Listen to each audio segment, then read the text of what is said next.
Welcome back to the channel, everybody. Today we're going to be watching one of my fights, which pretty much nobody's seen. This bout took place in 2017 in China for the promotion Hero Legends. This was my second fight with the promotion and my third fight in China. Now, I want to first say that I really enjoy competing for this promotion. They are very, very fair. Everything in my experience with them has been fantastic. That is not the case with all the promotions out of China which I've competed for. My opponent here is a 21-year-old, very, very young compared to me. I believe I was around 32-ish at the time. And he was the champion for the promotion within Asia. I think they called him the Asian champion. I was actually the world champion because my first bout with this promotion was actually for the world title. This young fellow apparently saw the footage, saw my fight, and thought he would be able to beat me. So I gave him the match. The age discrepancy, as you can see there, is pretty substantial. Everything else is fairly close. And we're going to dive right into the fight. This is one of those fights where I looked at footage of this guy, I came up with a game plan, and then he fought entirely different. It's not happened many times in my career, and it was threw me just honestly for a bit of a loop. The very first thing is he comes out as a southpaw, which I was not training for, not expecting. It must have been a tactical game plan on their part. And now let's just go ahead and watch this fight. I haven't posted it before because it's honestly a fight that I'm not very proud of. I don't find the fight very appealing. Our styles don't match up well. We end up getting jammed quite a bit. But sometimes it's good to look at your fights where you don't excel and still go, oh, okay, you know what? I did okay. Or you can still learn things from watching. And if you're laughing at my haircut, I had been in Toronto prior to the fight. I asked somebody to cut my hair, showed him a picture, and I ended up with this. Didn't really know what to make of it, but I was stuck with it.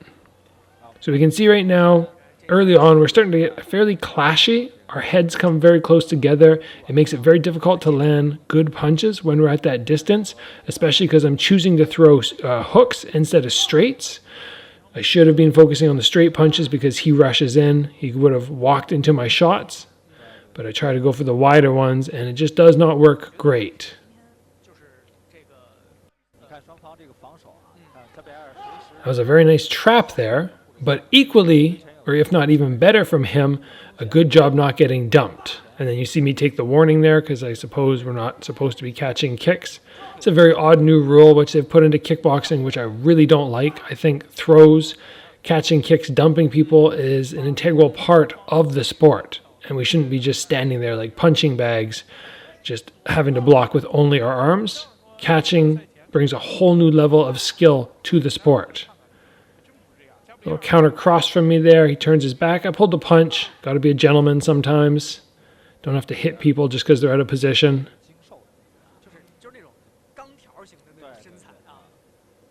Nice uppercut right there.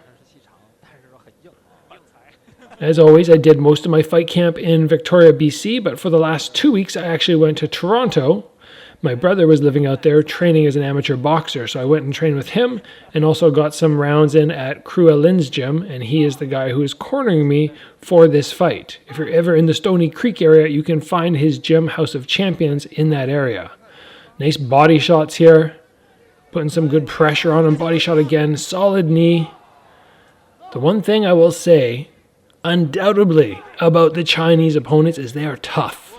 They have so many athletes to choose from there, and they are all very, very good at keeping their cardio going. You're not going to get lazy people when there's that much or that many athletes to choose from, and conditioning wise for their body, for just being super, super strong, they can take shots. And this guy, as you see there, could take some big body shots too. That was a nice cross which kind of stunned him. It's funny sometimes seeing a fight after years of not watching it and going, oh, it's not quite as sloppy and terrible as I remember.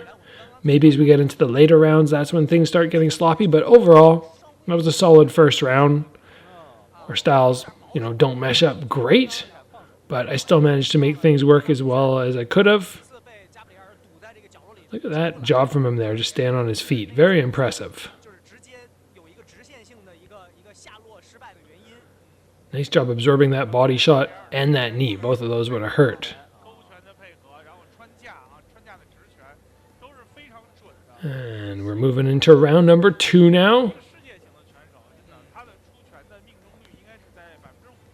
I usually find that the first round is more of the feel-out process for me, trying to understand my opponent, trying to develop even more of a game plan based off what we already established in the weeks leading up. But for this guy, because his style was so different stance, hands far away from the head as opposed to tight. That was a nice hook there. It just was more figure it out in the moment. And he's a young fighter. Sometimes the young fighters prove difficult because they're a little wild. He's just charging in. Nothing landing there. I'm landing good counters. But it's just hard to get a good read on a fighter and slow the pace down when they're just willing to be a rhino on the offense. See how his hands are low, extended. I keep mine very tight. It doesn't always work, and you do sometimes get clipped, but overall I find it's much better way keeping your hands tight to the head to avoid any massive shots that might give you concussions or anything severe like that.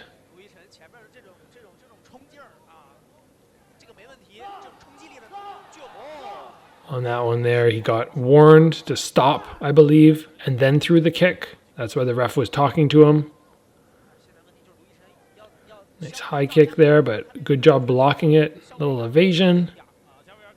I always find it funny when you throw a technique and then the opponent throws the same technique back. It's like the worst time to do that because your mind's on it. So much easier to block that way. So if you ever get hit with something and you want to hit the guy back, throw a few shots in between. Get them thinking about something else, and then land. That was Cruel Lin right there. Being my cornerman for many fights, all the way from China to Dubai and to Los Angeles. Nice attack from him there. He landed probably his best shot of the fight. A cross. It's always interesting going to places like this where nobody's cheering for you. Everybody's cheering for the local guy. Some of the fans here would have known me because of the performance and winning the world title at my first Hero Legends fight, but overall, you do not have the crowd in your corner. But I find sometimes that actually pushes me forward. Nice hand combo there, but he did a good job with his head movement, making sure that he wasn't stationary. Good flying knee. You can tell I don't take a whole lot of angles out of the southpaw position. When I know I'm fighting a southpaw, I try very often to catch that angle off to the right, my left. But because I didn't train for it at all, my mind wasn't there, and I'm just kind of standing square in front of him, which I should be trying to avoid. And get your foot to the outside of their lead foot. That's a good start to being in the dominant position. A big push there. Probably that background from their Chinese martial arts, Sandu, I believe, where they're just good at throws and probably reading kicks and getting under them. I don't have access to the scoring on this because everything that's announced was in Chinese, but I would assume it was safe to say that I have rounds 1 and 2.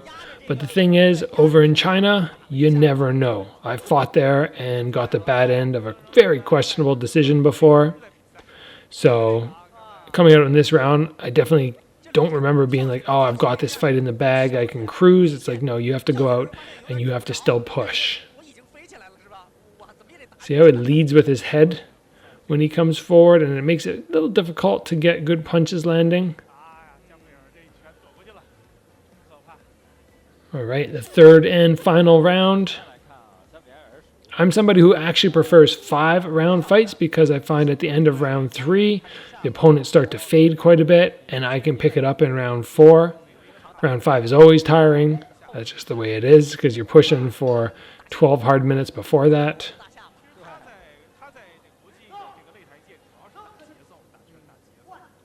You got a warning there for probably falling to the clinch. You're not supposed to be pushing the clinch. Again, little evasion backwards. He was loading up that back leg, very noticeable. Good cross there, and nice slip from me, even though I'm not a big slipper. Just sometimes moving your head off the center line, just in general, is really going to help. That was a nice hook as well. It's funny when sometimes you think you just did a terrible job in the fight, and I'm going, it wasn't that bad. Definitely could be worse, like my fight with Adam Chuck, which was super ugly. A little slip there.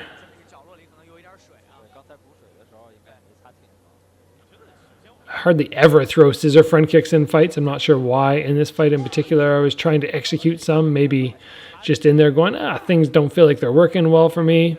So sure, I'll throw a scissor kick, see what happens. A front kick off the lead leg has been working fairly well, though, just jamming him up. And I'm not sure what was up with my hooks, because so many of them are going behind his head as opposed to landing to the jaw or the side of the head. Maybe I was just extending my arm too far, or maybe he's just very good at bearing his head in tight. You can see me trying to circle to the outside when the ref stops it so I can keep this guy in the corner. Don't let him escape easy.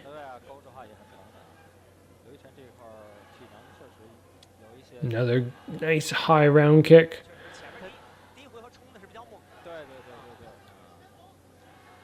Whoa, that was nice. A little pullback with the jab.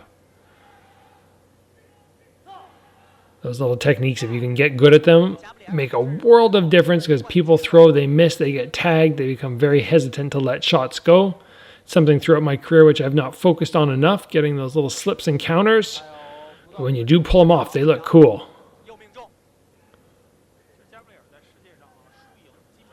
Nice little uppercut from him there. Lifted my head up a little bit.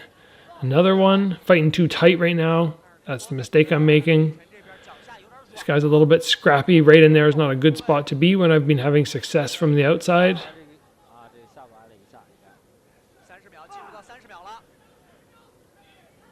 Good uppercut. Really trying to get those jumping knees going, but just sometimes things don't work. Good fade to the side. Again, good fade. Oh, and big high kick. That was nice. Followed by a jumping knee. And a little throw to finish off the fight. Now, spoiler alert, I won the fight, but let's stick around and let's look at some of the highlights from round 3, because there were two in particular very slick moves, which I was very happy with, even though the rest of the fight did not please me greatly. I was like going over to the other corner, paying my respects, saying thank you. This decision is coming fairly fast here. They're already calling for fighters in the middle. Slow motion, here we go. Good cross. Ugly front kick. Terrible setup, just using the ropes too much. Evade and jab. Double up, why not? That was cool. Head's getting way too close. I'm glad I didn't get cut. And that big head kick to smack him and finish off the fight. The trophies that you see there, I won, and I took one back with me. That was just such a hassle to get back to Canada. I had to carry it on the plane, which was very embarrassing. Didn't like doing it, but I couldn't collapse it, and they wouldn't check it in. So the stewardesses put it in a little cabin at the front. I don't know why he's raising his hand. Yeah, right. Did a good job for a 21-year-old, but definitely not a winning performance on his side. And guys, remember that the international fights, the jet lag is the thing that can really wreck you. Found throughout the years that little tactics here and there have helped me be able to acclimatize to the time differently, but traveling over to China, I believe we went from Toronto, which is even further. So I think we were talking something like 30 hours by the time we left for the airport and by the time we actually got to our hotel. That is such a long time to travel and then to have 3 days to cut weight and then to win a fight against maybe not the best opponent in the world, but a young, game Chinese champion. Yeah, those jet lag and trips, they take it out of you. There we go. got the win. Third fight in China. This young guy actually asked for a rematch, but unfortunately since then, Hero Legends has not been doing as much with their promotion internationally as they were before the pandemic. So they're not flying in the foreign fighters who have bigger names and demand more money. But it was still a great experience with them. I still have their belt upstairs, and it's a fight I always look back on. Not this one, but my first one with them. I can go, wow, I was proud of that performance.